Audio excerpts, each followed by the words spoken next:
ನಾವು ಮೈಸೂರು ವಕೀಲರ ಸಂಘದಲ್ಲಿ ಒಂದು ಭವ್ಯ ಪರಂಪರೆಯನ್ನು ಮಾಡ್ಕೊಂಡು ಬಂದಿದ್ದೀವಿ.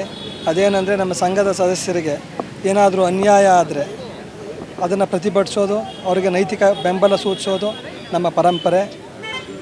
ಸನ್ಮಾನ್ಯ ಮುಖ್ಯಮಂತ್ರಿಗಳಾದ ಶ್ರೀಯುತ ಸಿದ್ದರಾಮಯ್ಯನವರು ನಮ್ಮ ಸಂಘದ ಅಜೀವ ಸದಸ್ಯರು.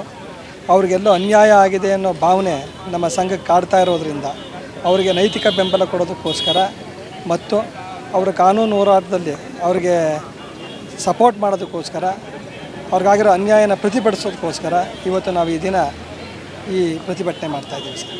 ನಮ್ಮ ಮೈಸೂರು ವಕೀಲರ ಸಂಘದ ಹಿರಿಯ ಸದಸ್ಯರು ಹಾಗೂ ಘನತೆವೆತ್ತ ಕರ್ನಾಟಕ ರಾಜ್ಯದ ಮುಖ್ಯಮಂತ್ರಿಗಳು ಆದ ಸಿದ್ದರಾಮಯ್ಯನವರಿಗೆ ಇಂದು ನಮ್ಮ ಮೈಸೂರು ವಕೀಲರ ಸಂಘ ಸಂಪೂರ್ಣ ಬೆಂಬಲ ಸೂಚಿಸಿ ಅವರಿಗೆ ಕಾನೂನು ಹೋರಾಟಕ್ಕೆ ನೈತಿಕವಾದ ಬೆಂಬಲವನ್ನು ಸೂಚಿಸಿ ಈ ದಿವಸ ನಾವೆಲ್ಲ ಅವ್ರಿಗೆ ಬೆಂಬಲ ನೀಡ್ತಾ ಇದ್ದೀವಿ, ಹೋರಾಟ ಮಾಡ್ತಾಯಿದ್ದೀವಿ.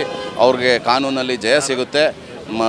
ಪ್ರಕರಣ ನ್ಯಾಯಾಲಯದಲ್ಲಿ ಇರೋದರಿಂದ ಜಾಸ್ತಿ ನಾವು ಕಾಮೆಂಟ್ ಮಾಡ್ದೇ ಅವ್ರಿಗೆ ಸಂಪೂರ್ಣವಾದ ಎಲ್ಲ ರೀತಿಯಲ್ಲೂ ಮೈಸೂರು ವಕೀಲರ ಸಂಘ ಜೊತೆಲಿರುತ್ತೆ ಅಂತ ಹೇಳ್ತಾ ನಾವು ಈ ದಿವಸ ಪ್ರತಿಭಟನೆ ಹಮ್ಮಿಕೊಂಡಿದ್ದೀವಿ.